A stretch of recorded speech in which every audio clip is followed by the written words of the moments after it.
So this is where the Z boys and Z girls are practicing, so let's take a look.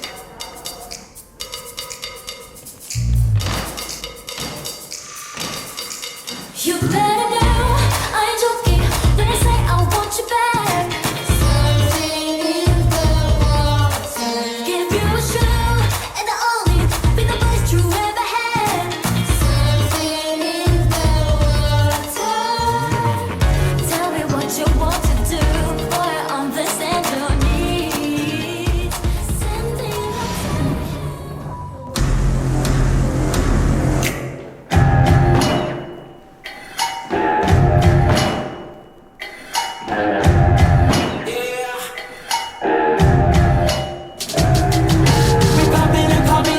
nothing too high, we be stacking it up up to the ceiling.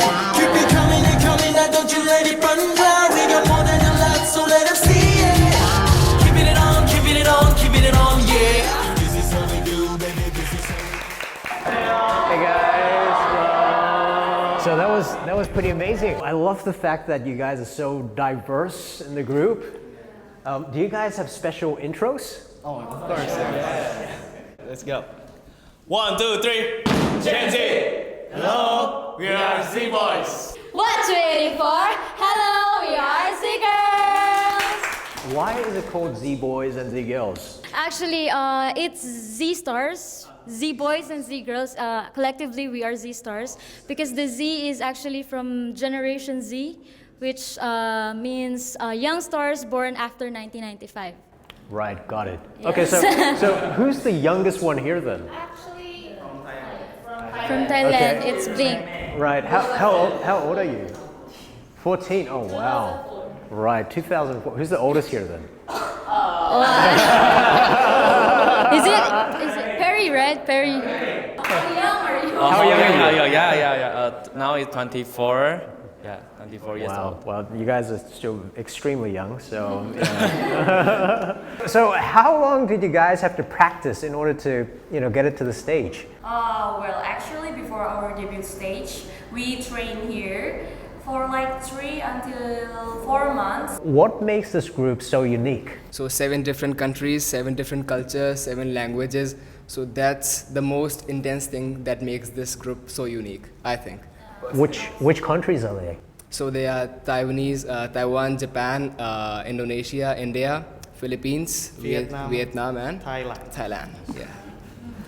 I heard that there's Japanese guys here too. Yeah, I'm half Japanese myself. So.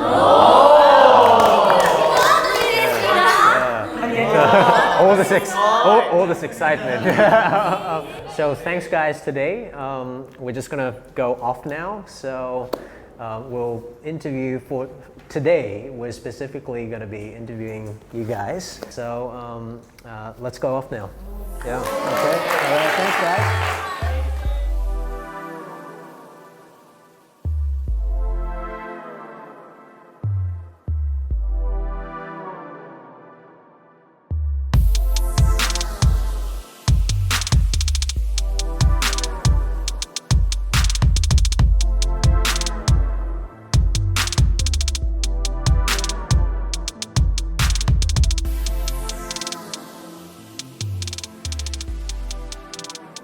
So, could you introduce yourselves? Okay, first of all, hello, I'm Priyanka and I'm from Z Girls. I'm 21 years old and I'm from India.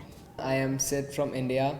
I'm a member of Z Boys and I'm 19-year-old. We call ourselves Z-pop idols. Those of you who do not know what is Z-pop, it's a new genre which is inspired from K-pop, and we get training from the K-pop trainers.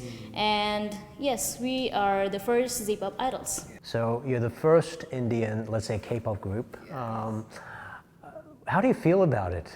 When you hear that? Yeah, so for sure, it's not easy to be called as K-pop idols because it needs a lot of grind, it needs a lot of hard work, it's painstaking. So you have to be really focused and really dedicated to your craft. And if you especially be called as like K-pop idols, it feels really great and sounds like a dream come true. For all of us who dream to be artists and debut in Korea, these dreams rarely come true if you're not Korean or you're not from Asian countries. And for us, we came from like our groups consists of 7 different members from different countries. We always dreamt of debuting, and so to train here in Seoul, in the heart of K-pop, by the renowned trainers, it's really amazing, and we are really honored. How big is K-pop in India in the first place? If you are from the northeast of India, for example, here, Yes. there is just immense amount of craze for K-pop. But like I am from the capital, I'm from Delhi, so there is not as craze as compared to them. But still, there is a lot of craze.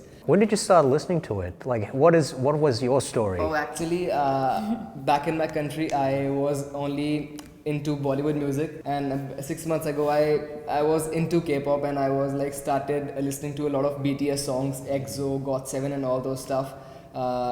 And yeah, that's how it went. Were you guys like into singing or dancing like even prior to the whole K-pop, before you know K-pop? Because listening and actually doing dancing or singing, I feel that it's totally different things. I was covering artists. I used to cover a lot of Bollywood songs, and I used to play at places like in Delhi, Mumbai, and all those stuff. I used to play for my shows.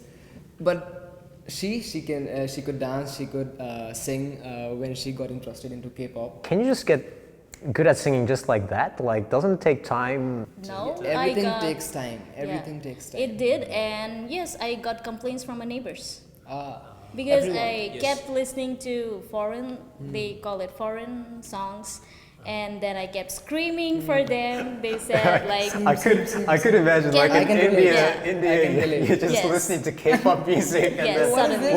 what's the reaction of people there? I'm really curious. Even my mom and dad, they were like, why are you crying? Why are you screaming? Because I really love ballad songs, and it's like, yeah, if you are really trying to copy their singing, it's like you're really crying, because there is so much emotions in it. And But do you suddenly, understand the lyrics though? Yes. Oh, She could. She Yes. because you spoke Korean before that, or how? No, but I learned Korean through K-pop. No Just kept teacher. Korean. No. No teacher. Nothing. Just listening and speaking. So this one is IEUL. The Indonesian fans, cold code. I'm Philippine, I'm How are your Korean studies going? Oh, it's good. We love learning about language. So everybody's so happy.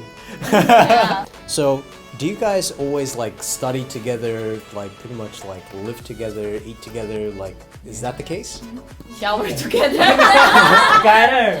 No, just kidding. We see each other every day. Yeah, almost 24 hours. Do you think, compared to other K-pop groups, like your experience here is just like totally different? Do you think?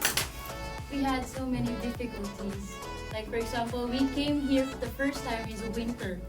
And in our countries there's no winter, we don't have snow, so it's a big difference. Yeah, it's a big difference that we have to adjust. The adjustment's really hard. And of course, like we are not Koreans, we don't live here, so we have to adjust in every way. Like we're far away from our family, so that is pretty much hard for us. And yeah, we have to learn their culture, their language, so it's kind of different.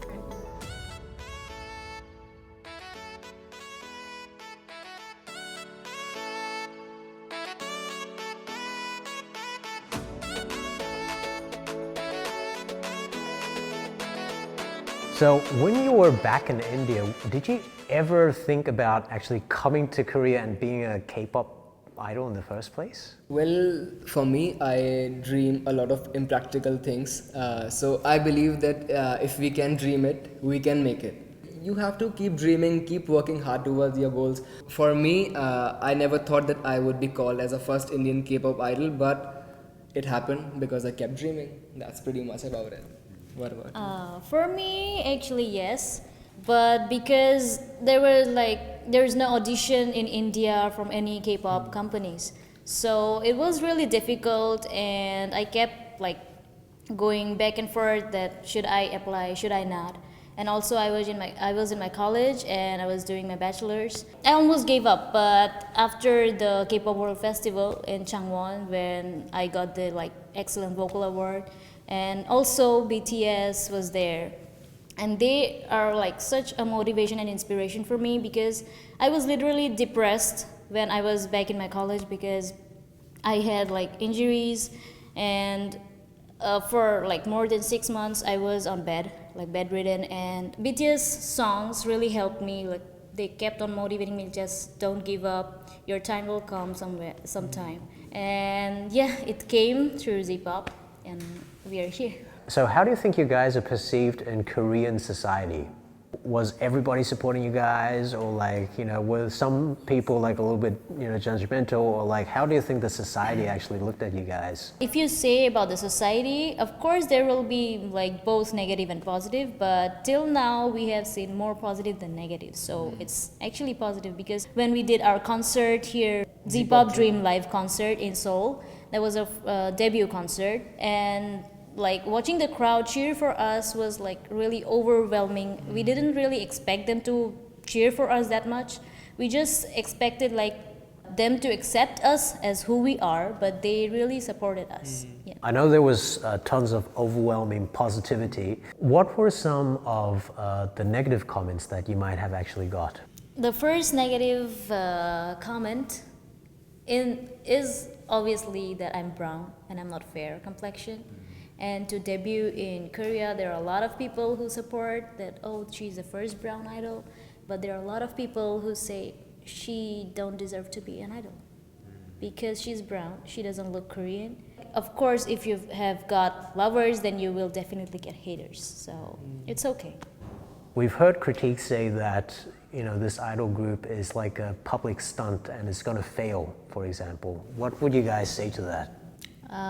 From what we have seen, it's definitely not gonna fail, because we have got a lot of support from different countries, not only the 7 countries from where we are, but also like countries from Brazil, Peru, Argentina, US. We have got a lot of fans. A lot of fans. So I think it's not a fail. And also we're the first batch of Z-pop, and of course there's gonna be a second batch too. Everybody sees problems in the beginning, but you have to just keep moving. It's a public domain, anyone can write whatever they want. So whether it's a fail or it's a pass, let us decide. Let us keep moving forward. We don't focus on them. What is your future goals? We have a lot of future goals because we keep dreaming. As of now, we are working on our next single. Hopefully it would be out very soon. Future goals is, of course, first make good music. So that a lot of people listen to you, and so that you can motivate and inspire others. Like go out and keep dreaming, never give up, and always keep chasing your dreams, and you will get there someday. And to be as influential as the other K-pop idols. Is there something you want to do with your influence? Let's say once you get that influence or fame. We become really successful, really influential. We would love to commence our own scholarship funds for different people who want to pursue their dreams like us. I want to talk about how to change the society, like how to change the point of view, how people think. And if I can do that through our music, that's really a dream for me, that I can speak my stories, I can speak other people's stories through our songs and music.